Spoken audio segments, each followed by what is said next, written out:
Have you ever had the feeling you're being watched? Not merely a glance, but stared at with intent, the subject of someone's entire focus, where you can almost feel the person's eyes boring into you. Every little facial expression, movement, or nervous tick scrutinised and observed, like you're a highly intriguing specimen they've only recently discovered. Whether it's the creep staring at you on the train, the teacher like a hawk hovering over you, or that person in the office who doesn't seem to understand the meaning of personal boundaries. Now imagine that, but 24 hours a day, 7 days a week. No sense of privacy, only unrelenting, intense observation. Welcome to life in the Panopticon. Samuel Bentham, a naval architect, was working in St. Petersburg during the 1780s, where he designed a circular 2-storey textile mill. The building was unique to say the least. It contained workshops separated by partitions arranged like the spokes of a wheel. At the centre of the building was an inspection point where a foreman, simply by rotating on the spot, could quickly observe any worker positioned anywhere in the factory at any time. The inspection point was surrounded by a screen with small peepholes cut out, making it easy to see out of but difficult to see into. The workers were made to face away from the centre of the building, ensuring they didn't have a clear view of the foreman. This all had the effect of making it impossible for the workers to know when they were being observed, so they would have to assume they always were being. Samuel received a visit from his brother in 1786. His brother, Jeremy Bentham, was a philosopher and reformer who had at the time been working on a more reasoned economic theory in regard to lending practices in England. Jeremy was impressed with his brother's mill. He came to the retrospectively misguided conclusion that his brother's design would be ideal for hospitals, schools, poorhouses, and most importantly for the development of the Panopticon, prisons. Deriving the name from the Greek words meaning all-seeing, the Panopticon was designed as a circular structure between 2 to 6 floors high. The head keeper would be located at the centre of the prison, and the cells laid out much like the workshops of his brother's mill in St. Petersburg. One of the many problems with prisons that predated Bentham's design was the fact that guards couldn't observe prisoners without being observed themselves. The inmates would just wait until backs were turned and then do whatever they wanted. The prisons lacked an omnipresent security. Bentham aimed to provide the external conscience of the inmates through the architecture of the prison. It was to be a new mode of obtaining power of mind over mind. The theory was, if the prisoners knew or thought they were being watched over constantly, the prisoner would act in a more consistently acceptable manner. The inmates would assume they were being watched even when they weren't, and dutifully modify their behaviour to reflect this assumption, effectively acting as their own guards.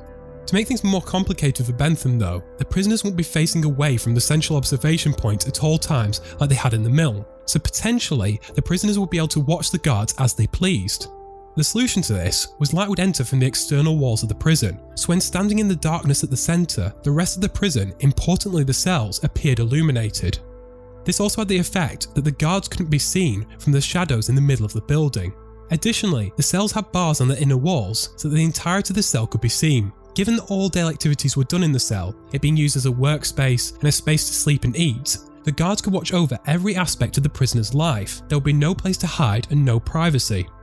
Bentham theorised that the need for solitary confinement, which at this point in history was becoming a more popular idea, especially among his fellow reformers, was no longer needed. Why would prisoners need to be separated out when they can be so easily observed at all times? In later designs, the central area where the head keeper would live was replaced with galleries that surrounded a central core. Guards would watch over the prisoners from the galleries, while a head keeper would sit in the central core and observe the guards without being seen himself. Now the watchers were also being watched. Bentham thought of the prison and controlling those inside in mechanical terms. To add further to the ubiquitousness of the guards' abilities to monitor, he planned a complex network of tubes that would run throughout the Panopticon, allowing the guards to remotely listen to the prisoners. The only downside to this otherwise flawless plan was it allowed the prisoners to listen in on the guards. The plans for the tubes was soon scrapped. Now, credit where credit is due, the designs for the Panopticon were in other ways fairly progressive. Whereas most prisons during this era were dark, cramped hellholes, Bentham had given a lot of consideration towards the living conditions inside the prison. Trying to create a more humane environment, he worked out all the details, sanitation, heating, lighting for each individual cell in the prison. Admirable, especially given widely held contemporary views that the experience of imprisonment should be made somehow even more unpleasant than it already was, Bentham worked tirelessly for over 20 years on the Panopticon. Despite his obsession with the project, promoting it to both the French and British governments, none were ever constructed during his lifetime, and thankfully no true Panopticon has ever been built since. Now, that's not to say no prisons were inspired by the Panopticon. A number of prisons influenced by the Panopticon were built in Cuba, Holland, the United States and the UK. One of the first and more successful examples was the semicircular bridewell in Edinburgh, designed by Robert Adams. The security measures in place were directly copied from the plans of the Panopticon, with advice given by Bentham himself.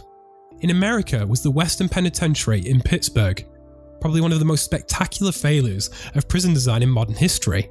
It seemed to fail in every way imaginable. The cells were unsuitable for labour and exercise, as they were too small, poorly lit with little to no ventilation. They were also damp, had no proper heating, and no way to dispose of waste. In short, they were pretty grim. The circular construction of the cells actually hindered the surveillance, as the guards could only observe the inmates from the corridors on the outside of the building. This gave prisoners ample notice of guards approaching, and meant prisoners could communicate freely with one another. It was a disaster. The prison was replaced after only 7 years. No other prison has been so universally seen as a failure, or replaced so quickly. But elements of the Panopticon manifested themselves in other ways. In total institutions, where everything is done for the prisoner, and they are monitored 24 hours a day, it's part of the staff's role to know at all times where the prisoners are, what they are doing, and the seemingly impossible task of knowing how they are feeling. Complete control is gained over the inmates. Loss of privacy becomes a major part in the stress of being imprisoned. It can be used as part of the process of stripping the inmate of their sense of self. With technological advances, the physical structure of the Panopticon is no longer needed. Facial recognition software and directional microphones are becoming more commonplace. At least in terms of what they aim to do, they aren't massively different from the mechanical methods of surveillance presented in Bentham's designs. The security doesn't really even have to function. Just a mere suggestion of the potential of being observed will do the trick.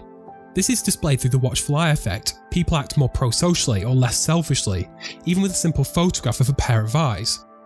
Behaviour is modified when the potential of being watched is present. The prisoners or the wider population for that matter, they just need the idea ingrained in their minds that they could be watched 24/7. Author Aldous Huxley sums up Bentham's design fairly concisely as a totalitarian housing project.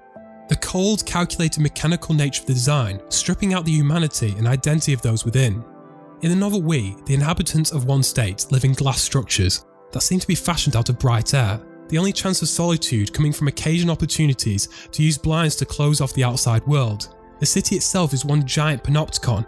Everyone is freely scrutinised and monitored. There's little crime and little suffering. It's a utopia. There's also no freedom and no privacy. It's a mechanical city, cold and inhuman.